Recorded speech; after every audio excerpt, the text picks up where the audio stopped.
Kalau saya kembali jadi petani pemula, saya bisa kehilangan jutaan rupiah, hanya karena satu kesalahan kecil di sawah, dan kesalahan ini, banyak petani masih melakukannya, sampai hari ini.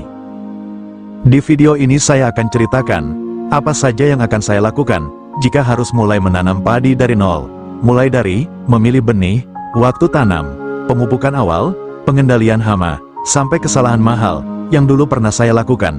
Kalau kalian petani pemula, video ini bisa menyelamatkan satu musim panen kalian. Banyak petani gagal panen, bukan karena malas, tapi karena salah langkah dari awal. Misalnya, benih asal beli, lahan tidak disiapkan, pemupukan salah waktu, hama terlambat dikendalikan. Akibatnya, anakan sedikit, tanaman kerdil, gabah kosong. Dulu waktu saya mulai bertani, saya juga melakukan kesalahan yang sama. Saya kira menanam padi itu sederhana, tabur benih, tanam, tunggu panen. Ternyata tidak sesederhana itu, ada beberapa pondasi penting, yang menentukan hasil panen. Dan kalau pondasi ini salah, hasil panen bisa turun drastis. Pelajaran 1, pilih varietas padi yang tepat. Kalau mulai dari nol, hal pertama yang saya perhatikan, adalah benih padi.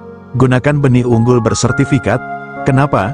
Karena benih unggul memiliki, daya tumbuh tinggi, tahan penyakit, potensi hasil lebih tinggi.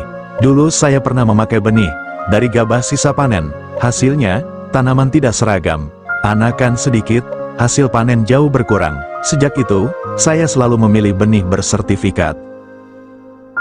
Pelajaran 2, persiapan lahan, itu pondasi. Sebelum tanam, lahan harus benar-benar siap. Langkah yang saya lakukan, 1. Membersihkan jerami dan gulma, 2. Membajak tanah hingga gembur, 3. Meratakan sawah, 4. Memperbaiki galengan. Kenapa penting? Karena sawah yang rata, membuat pengelolaan air lebih mudah. Pelajaran 3, persemaian yang sehat. Benih tidak langsung ditanam di sawah. Langkah yang saya lakukan, 1. Rendam benih 24 jam, 2. Peram 48 jam, 3. Semai di lahan persemaian. Bibit siap pindah tanam umur 15-21 hari. Bibit yang sehat akan menghasilkan anakan lebih banyak. Pelajaran 4, sistem tanam yang benar. Kalau saya mulai lagi dari nol, saya akan menggunakan sistem jajar legowo. Contoh jarak tanam, 25 x 25 cm.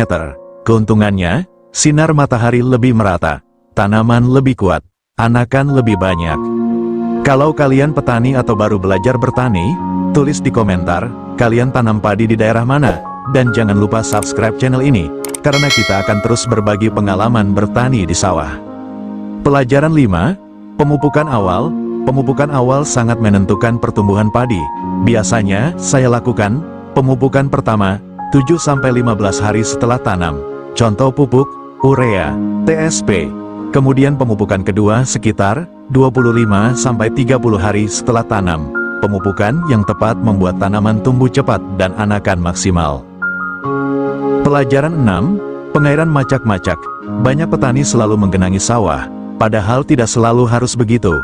Pada awal tanam, saya menggunakan metode macak-macak. Artinya tanah basah, tetapi tidak tergenang air. Ini membantu akar tumbuh kuat, tanaman lebih sehat. Pelajaran 7, pengendalian hama. Kesalahan terbesar yang dulu saya lakukan adalah terlambat mengendalikan hama. Contohnya, wereng, penggerek batang, penyakit jamur. Sekarang saya selalu melakukan pengamatan rutin. Kalau hama mulai muncul, baru dilakukan pengendalian. Ini disebut pengendalian hama terpadu. Jadi kalau saya harus mulai bertani dari nol, inilah langkah yang saya lakukan. 1. Pilih benih unggul, 2. Siapkan lahan dengan benar, 3. Buat persemaian sehat, 4. Gunakan jajar legowo, 5. Pemupukan tepat waktu, 6. Pengairan macak-macak, 7. Pengendalian hama rutin. Kalau langkah-langkah ini dilakukan dengan benar, peluang mendapatkan panen yang baik akan jauh lebih besar, tanaman lebih sehat, anakan lebih banyak, hasil panen meningkat. Kalau kalian memulai bertani dari nol, jangan ulangi kesalahan yang dulu pernah saya lakukan. Belajar dari pengalaman adalah cara tercepat untuk menjadi petani yang berhasil. Terima kasih sudah menonton, dan kalau video ini bermanfaat, jangan lupa subscribe channel ini, karena kita akan terus berbagi pengalaman bertani di sawah. Sampai jumpa di video berikutnya.